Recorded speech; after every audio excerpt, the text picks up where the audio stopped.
Coming up, I play some tennis.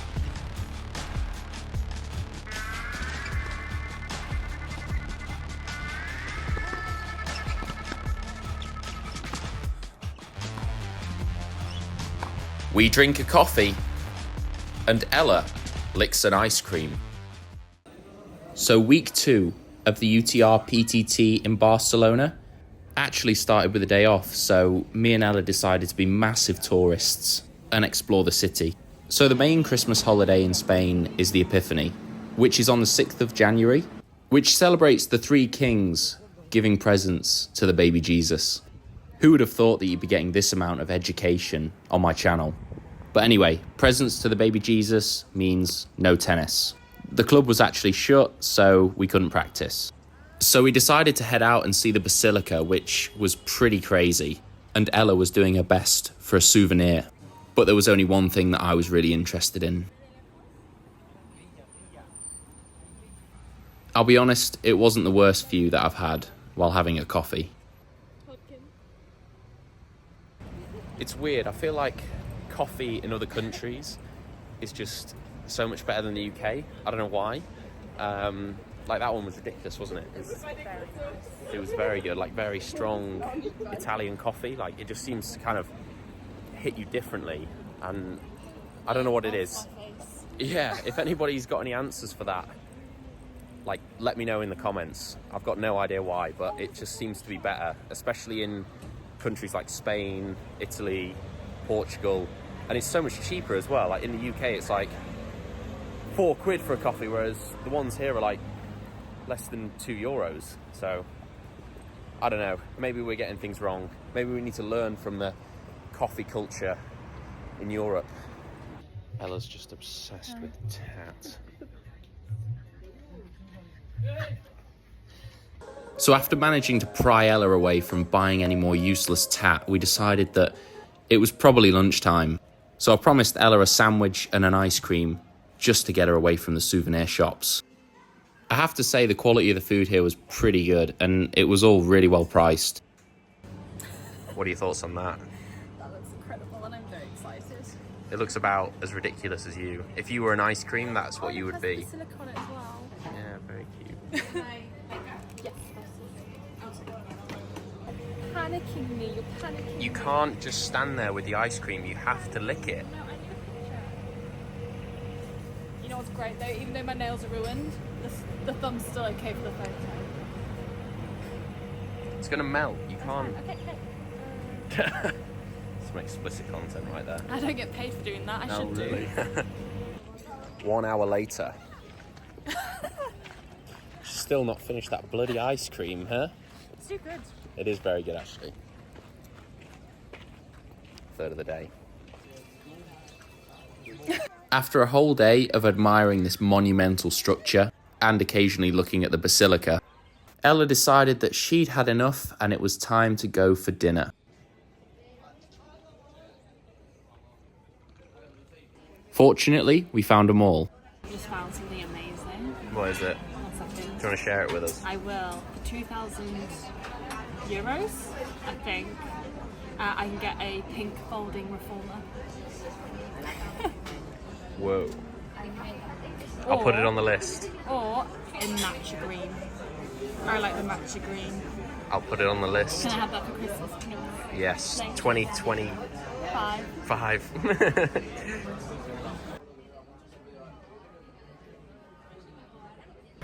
Alrighty, it's game day. Are you pumped, Ella? Pumped. Before we get into the tennis, if you'd like to support my journey, I've attached a link to a fundraiser in the description below.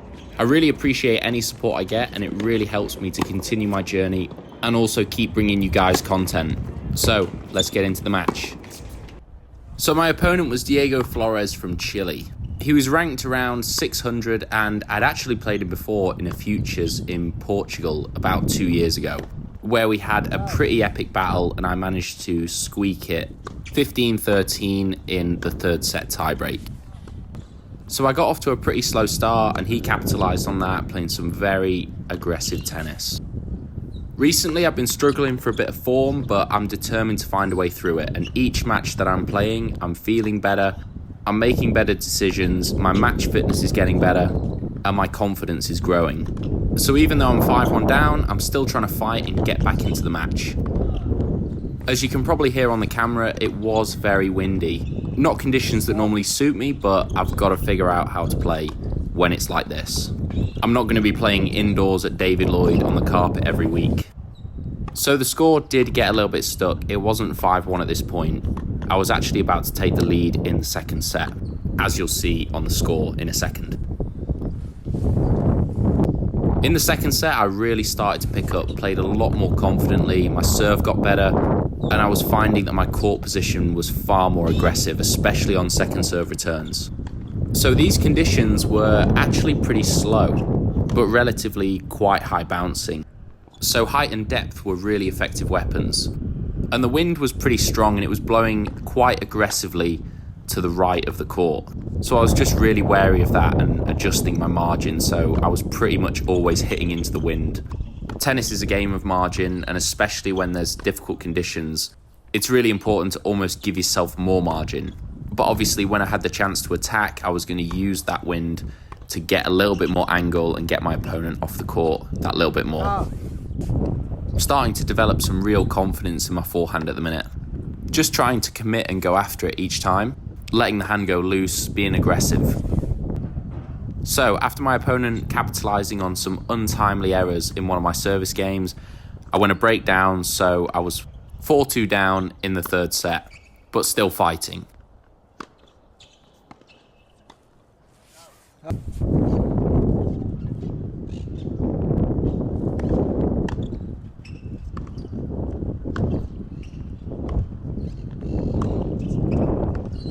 So I managed to get the break back and had a point to hold on my serve, hoping to level the match at 4-all.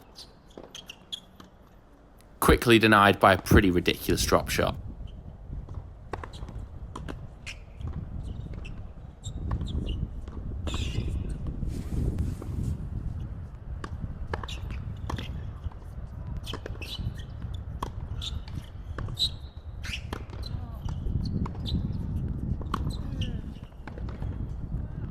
So I went to break down for the second time in the third set, but I was just going to stick around and see if I could claw my way back into the match.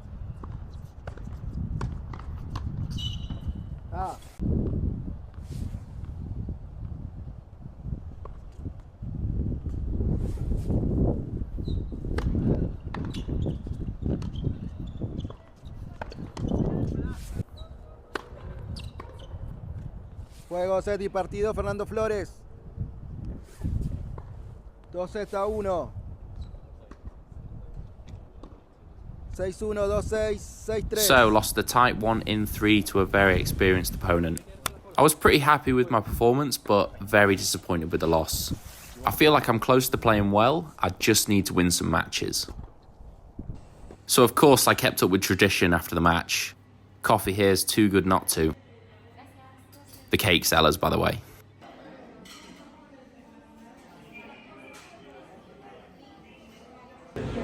So that night we went for dinner, had a pretty amazing Mexican poke bowl, perfect nutrition for a tennis player, and got ready for the match the next day. So I was playing Gianluca Saventa Thomas. I hope I said that right. I don't think that name's meant for a Yorkshire accent, but I gave it a go. So I started the match pretty poorly, my opponent started strongly and I was 4-1 down, but I was still fighting, just determined to try and find some form. I feel like I'm playing really well in parts, but it's just a little bit patchy. I feel like I'm going down early in matches and then starting to play well.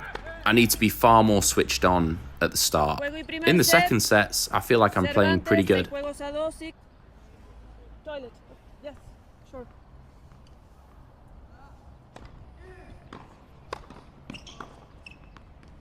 See. So, the second set.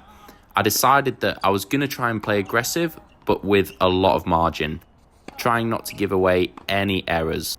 Just trying to be as disciplined as possible and working the point.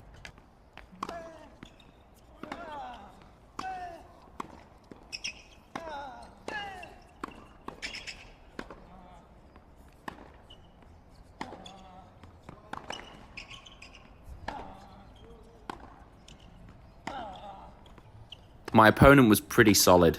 He didn't really give that much away.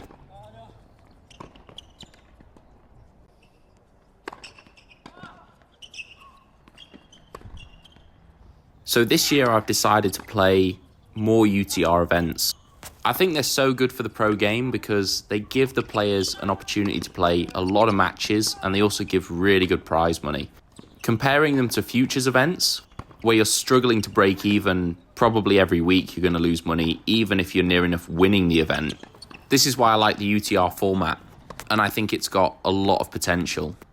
And I honestly think we're going to see a lot more top players joining these events for those reasons, which is a bit annoying because that means they're going to get a bit stronger. So that means I might actually have to start playing a bit better.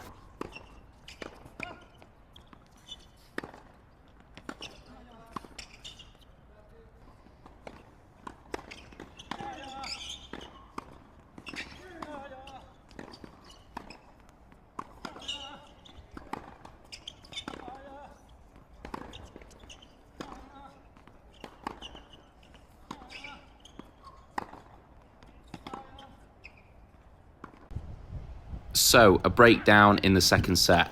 My opponent playing pretty solid, just ripping that heavy forehand to my backhand, which normally isn't an issue, but I felt like the courts were pretty lively here.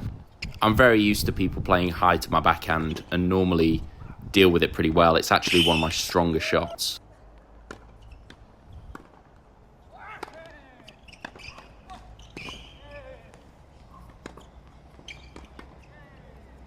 Out.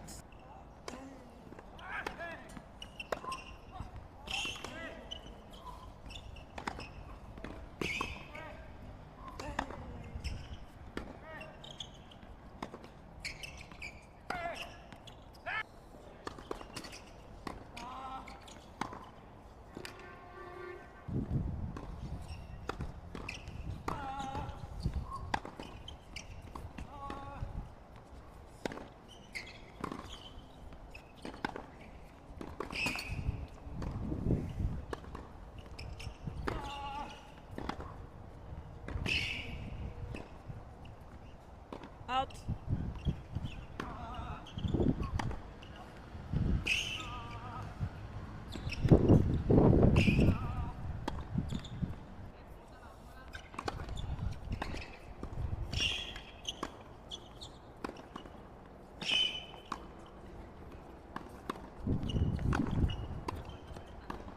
So I was 5-3 down, one game away from losing the match. But I was actually feeling pretty relaxed. I felt like I was playing well. My opponent was just hustling extremely well. He got everything back.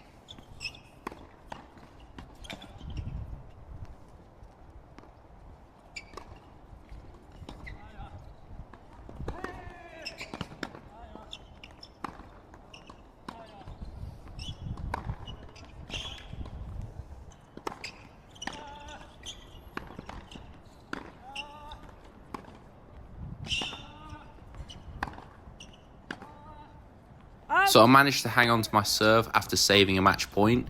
Let's see what I can do on my opponent's serve.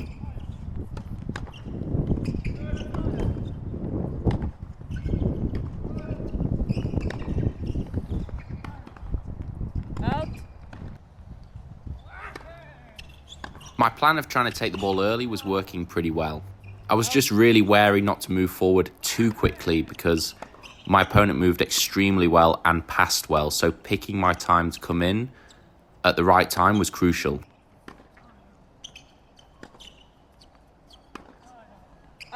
So I managed to get back to 5-all, playing some pretty good tennis, but then faced 2 break points on my serve.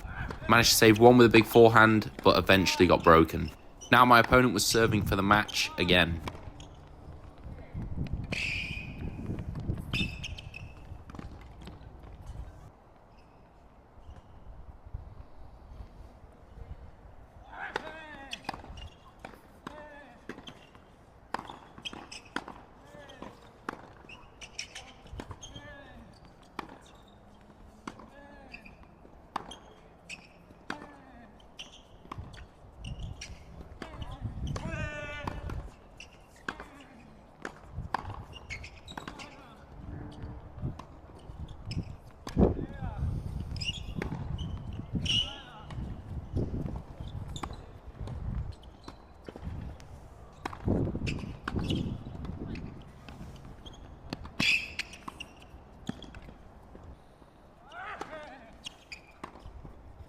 After a pretty ridiculous match point save, it wasn't enough and I ended up losing the match 6-2, 7-5.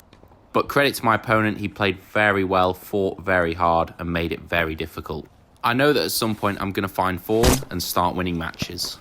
Thank you for watching and I'll see you next time.